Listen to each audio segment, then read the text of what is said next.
Good afternoon and welcome to our webinar discussion about GPs working in aged care and some of the proposed changes and existing challenges in that.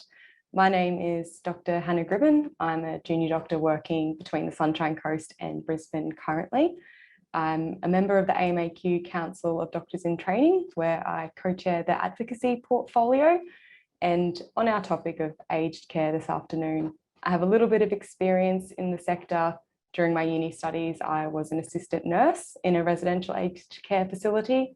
So I saw some of the challenges that patients and health practitioners face in delivering care in these settings. And joining me this afternoon is Dr. Ian Williams. He is a general practitioner with lots of experience in aged care. He has been working as a general practitioner since 1986 and is part of the AMAQ Council as well. So welcome, Ian, and thank you for your time this afternoon. So just to introduce our topic a little bit this afternoon, as I'm sure many of our AMAQ members are aware, aged care is a sector that has been plagued by sort of low staff ratios, some poor health standards, under-resourcing and high waiting lists for a number of years. And the AMAQ has been advocating in this space for a long time. And it's been sort of thrust into the public conversation in a big way in the last couple of years, and especially last year when we had the outbreak of COVID-19 infections in residential aged care facilities across Australia. And all of this has then triggered a Royal Commission into aged care quality and safety.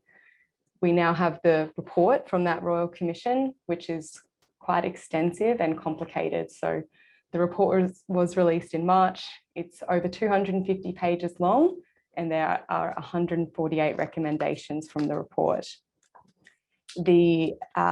In the recent federal budget, the Commonwealth Government has accepted all 148 recommendations and has pledged $800 million to some key priority areas. And these include food and nutrition, workforce and staff ratios, and also changes to Medicare rebates to aged care. So just to kick off our discussion, Ian, I was wondering if you could tell us a bit about your experience as a GP working in aged care and what got you into this field and what are the challenges that you faced in this area? Well, I got into the field because my patients made me get into the field. I've been in general practice for 35 years now. And the exciting thing is in general practice, you really do see patients from before they're born, pre-pregnancy counselling, right into the final days, their palliative care. So the whole spectrum. So if you want to be a full-rounded general practitioner, like I like to do, and many of my colleagues like to do, we're also involved in the aged care process. Now, when I arrived in 1986, many of my patients were in their 40s and 50s, and now they're in their 80s and 90s. And so because of aged care and because of the aging of my population, even from day one, I was going to residential aged care facilities. I've got to say, in those days, we used to call them nursing homes because there was a lot of nurses, registered nurses in the nursing homes. And in the last 30 odd years, there's been a major decline in the number of registered nurses. Now, quality in aged care really is related to time spent with the person. The more time you spent with the person, the better the quality. And the more skilled the practitioner, the better the quality. So I can think back to the 1980s when I first started seeing residential aged care, and we had lots of registered nurses. We had lots of support for general practitioners in the residential aged care facilities, or nursing homes, I should call them, because they were nursing homes then. And we did a lot of great work. But coming forward to now, 2021, they're called residential aged care facilities because the nursing's been taken out. There still are some registered nurses and some enrolled nurses in our residential aged care facilities who do a great job, but they are stretched to the limit doing all the paperwork. And so there is not much face-to-face time to the residents in these aged care facilities. And that's why I'm so excited that we've got this report. All those recommendations to be fulfilled, it would be a fantastic thing, particularly because we might get some nursing back in residential aged care facilities, and we might see better outcomes for patients. Because unfortunately, I think the Commission report does paint a very grim picture of how poor residential aged care facilities are. I go to a number of aged care facilities, and the reports that I see don't marry with what I do when I go to the residential aged care facilities. Now, I think I've wandered off the question, so you better take me back to what I should be talking about. I guess just to follow on from, seeing the changes you've seen in the residential aged care facilities or nursing homes, what else is your experience of delivering aged care in the community, say, for your patients that aren't in these facilities? Well, we've become much more sophisticated with aged care. And over the years, we've developed health assessments and care plans and general practice management plans and team care arrangements for our patients in the community. And I've got to say, they've been very effective. We've been doing them for 20 odd years. And I can always remember when we first started off doing health assessments for our residents. In our practice, we do them in the home rather than the surgery, because we get a lot of value from that. And I've got to say, all of our nurses in our practice are female. And one of the things that always came up was urinary incontinence with the people, because they'd say to the nurse about urinary incontinence, and the reason they wouldn't have told me is, oh, you wouldn't talk to doctor about urinary incontinence, dear. And so that was one of the big things initially, and it's still a big thing for many people, whether it's female or male, having urinary incontinence. And we also found by doing our health assessments, lots of people weren't getting the benefits they should have got from the government for aged care pension. I'll always remember one couple we had, and they just weren't doing well. They'd been retired for 30 years. The gentleman had been a very senior bureaucrat in the Queensland Health Service. He'd been a self-retired, self-funded retiree for many years, and they were very proud of that. But their health just wasn't going anywhere. We weren't getting anywhere. So we did our health assessment, and we found that they weren't eating. And the reason they weren't eating was they couldn't afford food. And the reason they couldn't afford food was the money they were getting in their pension, because it was a self-funded retiree pension plan, just wasn't adequate. So going through all the steps, because healthcare isn't just about writing a prescription, health is looking at their housing, their food, all the other things we need, the social determinants of health. We found that they now would, they were now able to have an aged care pension. So we said, well, you've got to go for the aged care pension. And it took quite a while, but we encouraged them. They got the aged care pension. And after they got the aged care pension, they started to eat properly. And I always remember walking through my waiting room one day, and the gentleman stood up and said, oh, Dr. Williams, I've got to thank you so much for the help you've given us. And their health bloomed because they were able to eat meat. Can you believe that? In our country, because these people, they didn't have any family, they didn't have any children, they had themselves, and it just showed me how much people will put up with, and they'll just accept that this is the way things are. And so with our aged care health assessments, with our dynamic nursing team, and we use a multidisciplinary approach in general practice, we can really help the healthcare of patients without writing a script. Absolutely. Thank you so much for that insight and for the examples just demonstrating how complex and multifaceted it is to provide good quality aged care. And it sounds like yourself and your practice have so much experience with that, which it does bring me to our first sort of recommendation from the report to discuss. And that's that there should be a new model of primary care where a general practice, as the practice rather than as individuals, apply to the Australian government to become accredited as an aged care general practice, and then their patients enroll to receive aged care through this. What could you give us an insight into the current situation with accreditation for aged care, and what you think these proposed changes might mean for yourself and for patients? I'd like to take your question in two parts. Yes, absolutely. The second part I'll do with accreditation. Sure. The first part I'll talk about the new model for primary healthcare. Fantastic. Bring it on. Yeah. That's part of the AMA 10-year plan for general practice, is a new model. And the College of GPs have been talking about this new model for a long period of time. Some people call it the patient-centered medical home, and some people will call it the new primary care model, as they've said in their report. But really what it talks about is using a multidisciplinary approach to helping keep people in their homes. In Australia, we are one of the leading countries where we put our aged people into nursing homes. They did a survey for the Commission report, and it was published in the MJA in August last year, to show that Australia had more people over 80 as a percentage of population than any other country. So 20% of our 80-year-olds and older are in a residential aged care facility. So the new model of primary care, that's something we've been calling for a long time. So general practitioners need to be at the centre of this. General practices need to be at the centre of this.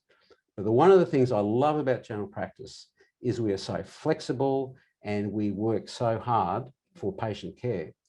And the new model, they call it the new model for primary care. I call it contemporary general practice. It's all about multidisciplinary care. So for example, in our practice, we have GPs, and I think that's very important as a central bit. We have nurses, and the nurses are greatly helpful in helping us do with our health assessments and care plans.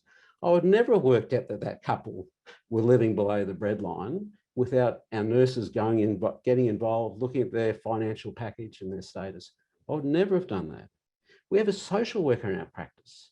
We have people, I know this is about aged care, but the NDIS is so hard to access, and you really need someone who can help negotiate that. So we have a social worker that can help with that. We have a non-dispensing pharmacist. You look at all the medications, and one of the recommendations in the report that I'm not allowed to write psychotropic drugs, but we'll come to that hopefully. But we have a pharmacist in our practice to help us with residential medical reviews. We've got physios, OTs. So what I'm saying is this new model of care, I'm glad that the government has finally caught up with what the AMA and what the Royal Australian College of General Practice has been talking about, is we really need to get on and look at general practice as a multidisciplinary group in the society, leading change, leading the healthcare in the community. And with that, our health outcomes improve. All the studies show if we have a primary care-led model of healthcare, whatever country you look at, health outcomes are better. And what we've got to be interested in measuring is not activity, we've got to be interested in measuring outcomes. And that's why I really like the report with the new primary healthcare model. Now, it does talk about accreditation, and you've got to become an accredited aged care general practice. Now, does that mean when we want to do pediatric care, and in our practice, we've got more children under 5 than we have adults over 75, do I have to then become accredited for pediatrics? And if I want to deliver mental health care, do I have to become accredited for mental health care? Or women's health? Maybe we want to do some women's health in our practice. Do we have to become accredited for that? To become accredited as an aged care general practice is an anathema to a general practice. We're already accredited. The accreditation we have is by the college, the RACGP standards. And to become accredited, surveyors will come in that are independent, and they'll audit the practice and then see how the criteria stack up. So what the Aged Care Commission isn't really promoting anything that's very different. They say you need to be accredited with the RACGP, and in Australia, only about 70% of practices are accredited. So it'd be great if more practices got accredited through the RACGP standards. But there's only 2 other things they really want at this stage. And one is to use the My Health record, which if you want what they call a practice incentive payment, you do use the My Health record anyway. And there was one other thing they wanted us to use as well. I just forget, but it's something we do anyway. So, but to become accredited to be an aged care practice, that doesn't make any sense to me. because accreditation is all about systems. And that makes sense to me as a general practice. But for aged care, what systems am I going to put in differently if you're 65 as opposed to 55? We still have our recall and reminder systems, and we're really looking at how we could care for people. My other question too is to my non-GP specialist colleagues: if general practice has to be accredited to deliver aged care, how about our non-GP specialist colleagues becoming accredited? How many geriatricians are accredited? How many psychiatrists are accredited? How many pediatric practices are accredited? None that I know of. Why has general practice still become the whipping boy that we have to be accredited? I personally believe accreditation is a great thing. Yes. I've been a surveyor since the beginning of accreditation in Australia.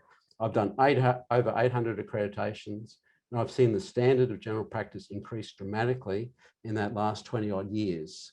So I personally am very, very supportive of accreditation, but to be accredited for aged care and accredited for pediatrics and accredited for women's health, that's just an anathema to me.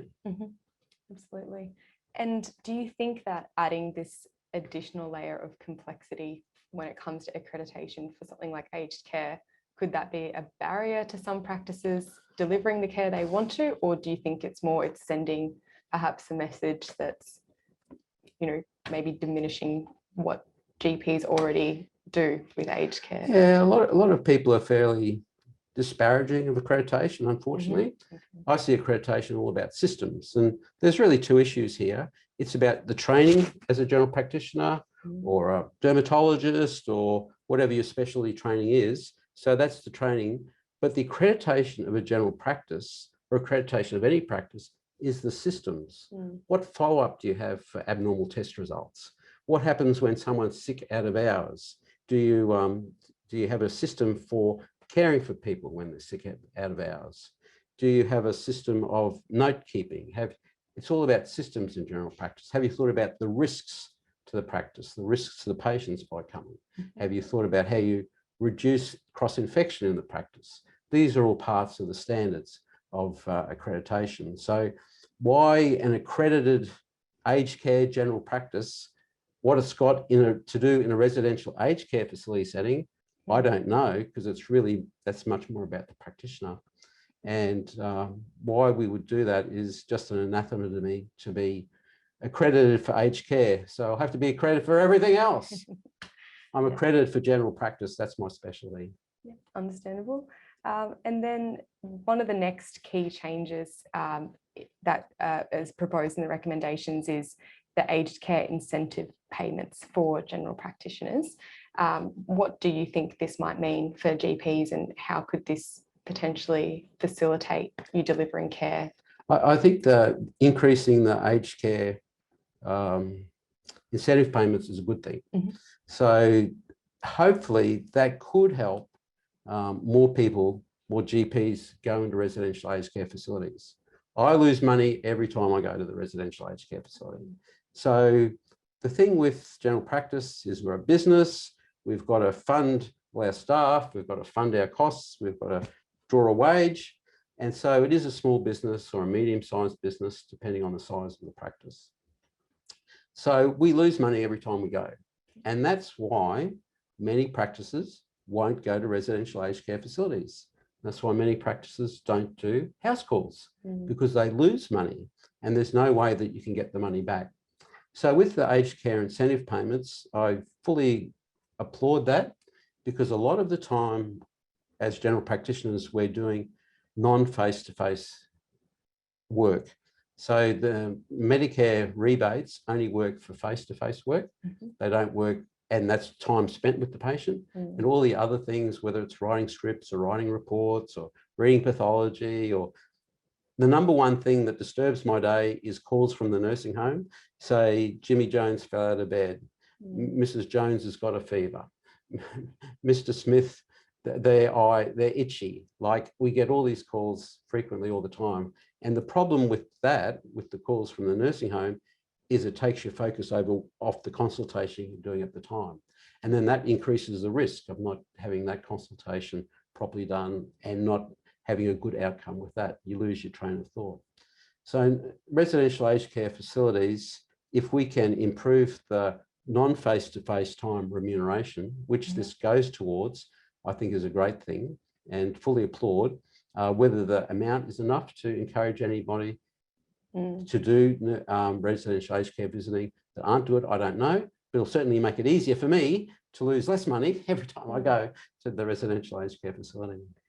And, you know, it seems like an important thing in terms of continuity of care as well. If there are practices, like you said, that just can't afford to have their GPs go and visit previous patients in residential aged care, you imagine that might translate to poorer care with the disruption of care to that patient. What benefits have you seen with following your patients through to the nursing homes or the residential aged care facilities, and how do patients and families benefit from that? Well, I think patients benefit greatly if their usual general practitioner can follow them to the nursing home. So I go to 3 nursing homes, and I have patients in those nursing homes now that I've known for over 30 years. And I have one poor fellow at the moment who's dying. You know, we're providing palliative care for him in the nursing home. But I know him, his wife, his children, his grandchildren. And I was there yesterday and we sat down and I spoke to his wife, Pauline, and said, oh, what do we do for Trevor? And how do we facilitate this last part of his journey? And I know what he wants. I know what his wife wants. Like, he's got lung cancer, he's dying of lung cancer. He's not going to get better. And we've now got him on this palliative pathway. And so I think it makes it much easier for me to have that sort of,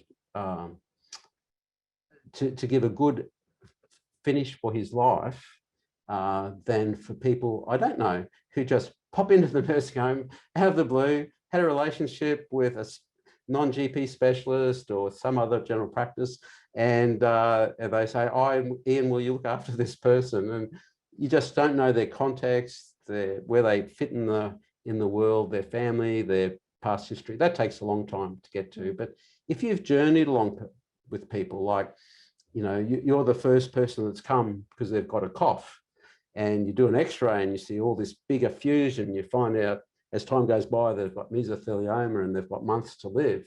Well, you've got all that context, you've made the diagnosis and give them the bad news, and then you go through the rest of the journey with their palliative care. I think that is really great care, and people really do appreciate it because they know you and we know them. And so it's safe and it's efficient and it's targeted and it's kind. Yes. Okay. And then just about, again, GPs' role in nursing homes or residential aged care facilities, there's another change proposed, which is what you did touch on before, which was the prescription of antipsychotic medications. And so the recommendation is around restricting general practitioner prescription of these medications and recommending that specialists such as geriatricians and psychiatrists are the doctors that prescribe these initially, at least. What are your thoughts on that, and how do you think that would work practically in your experience? I understand where it's coming from. It's all coming from a lack of trust. They don't trust general practitioners. Now, if I said that and my wife was here, she'd go, you know, she'd say that's not really quite right. But it is a lack of trust. Like, some of my patients in the residential aged care facilities, they're schizophrenic. They've been schizophrenic for 30 years. If they don't have their antipsychotropics, I know what's going to happen. Their family knows what's going to happen. And the rest of the residential aged care facility will find out. So I find it just astounding that I can't initiate psychotropics for a start. But also, if they have been initiated, the geriatrician or the non-GP specialists who come to the residential aged care facility have to see them every year. Now, I don't know about you or any other GPs, but it is very, very difficult to get non-GP specialists to come to a residential aged care facility. And I know why, because they lose money and it's hostile environment. It's very difficult to practice in. So how on earth am I going to get poor old Mary, who has been schizophrenic for all her life, has no family, has no friends. How do I get her to get from the residential aged care facility to the psychiatrist's consulting room to do it?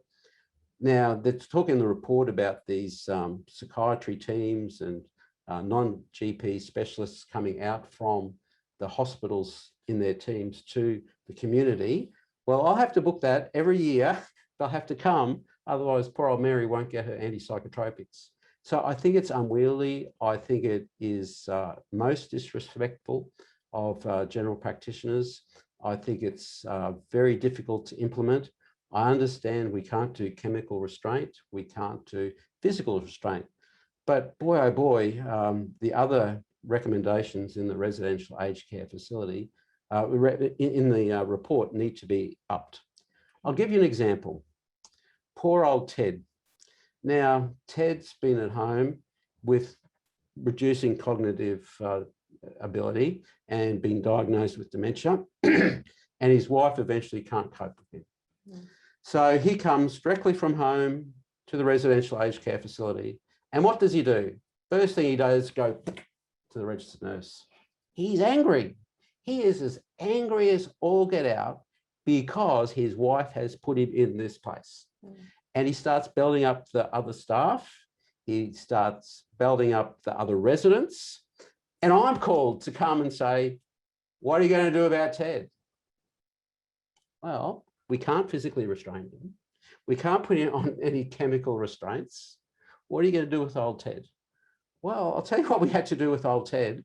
I had to say, well, where's his wife? Where's his daughter? Where's his family? How are we going to manage Ted? So the outcome for Ted has been his wife and his daughter come on Tuesdays and Thursdays for lunch, and they take him out on Saturday. And all of a sudden he feels loved. But I went and saw him yesterday after they'd been for lunch, and he said, my wife put me in here. Can I go home? So it's very, very difficult for people to transition. If we had better resources in the community, Ted's wife would have been able to continue looking after him there.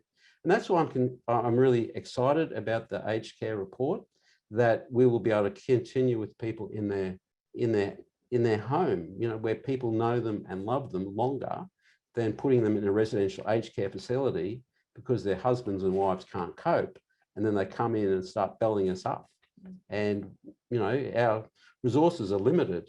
I know the aged care finding says we're going to have a lot more resources, but it's pretty hard when Ted starts getting stuck into Mary next door. Mm-hmm. Absolutely. Okay. And so just overall with the recommendations, it seems that you think that a lot of them are positive, and if we can implement them, it will benefit patients receiving aged care. Could you give us a bit of a summary of what you believe the recommendations are addressing, and what could work, and where some challenges may lie, even despite this report? Well, I've got to say, Hannah, I'm excited. Mm-hmm. I'm excited because this is generational change. Yeah. And we're going to have, at the end of this, something really good and really robust. The great advantage of the AMA being involved is there's going to be tinkering at the edges.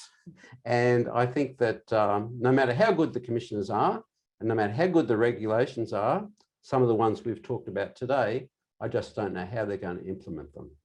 And so I would like to, I'm very pleased that the AMA has put submissions, doing webinars like this. Dr. Richard Kidd will be here next week to talk about the more high level parts of the commission process. I think it's a great thing. It's a great start. Their timelines, I think, are very ambitious. I look forward to see how they're going to do it. I really like one of their recommendations about enrolment of patients, voluntary patient enrolment. I think that would be a good thing to do because, especially in the community, because then we'll know who our patients are. At the moment, patients aren't registered to a practice, so we really don't know who our patients are. And if we can really start, for me, at the community level, that we can really get more supports, so then people can stay in their houses for longer. We'll have less people in residential aged care facility, and we'll have less confused, old, demented people in a place that's foreign to them. And where there's kind people, where there's skilled people, they're not loved like they are at home. Absolutely. I think we've hit all of the talking points so far, unless there was anything else you'd like to add or anything else you'd like to request as a general practitioner providing this kind of care. Well, I think that for general practice, people don't, we're finished? I think for general practice, people don't realise how difficult it is to work in nursing homes. Many of my colleagues will not go because it is a hostile environment. We can't put systems in place. We're beholden to the residential aged care facilities. Like I go to one residential aged care facility at the moment that's in receivership. Remember a couple of years ago down the coast, the nursing home proprietor went bust and all the patients were scattered. What a disaster. I think that's going to happen more and more because we know that many residential aged care facilities are running in an insolvent way. And so that's always a concern as well. You put your hard-earned money in there and the proprietor goes bust. I think that's a sad thing. But working in nursing homes, in residential aged care facilities is very hard, and general practitioners need much more support, not just dollar support. We need the support to see the psychologists there. We really need our non-VR, our non-GP specialists, our geriatricians, our psychogeriatricians, our physicians. I've never ever seen a general physician in a residential aged care facility. A surgeon in a residential aged care facility, that would be novel, wouldn't it, for some of the things that we need done. But I have seen ophthalmologists come, but that's only because of my personal relationship, and say, will you come and have a look at this person's eyes? How can we improve things? So if the whole fundamental system can change, and that's why I see in this report that non-GP specialists will start consulting in residential aged care facilities, that would be a game changer. And if we can turn residential aged care facilities back 40 years and have nursing homes with nursing care and more face-to-face time, as the report recommends, that will improve quality of care no end as well. I'm up for the journey. You're a few years younger than me. I hope you are too. Sounds good. Thank you so much for your time and your insight, Ian. Thank you. Excellent.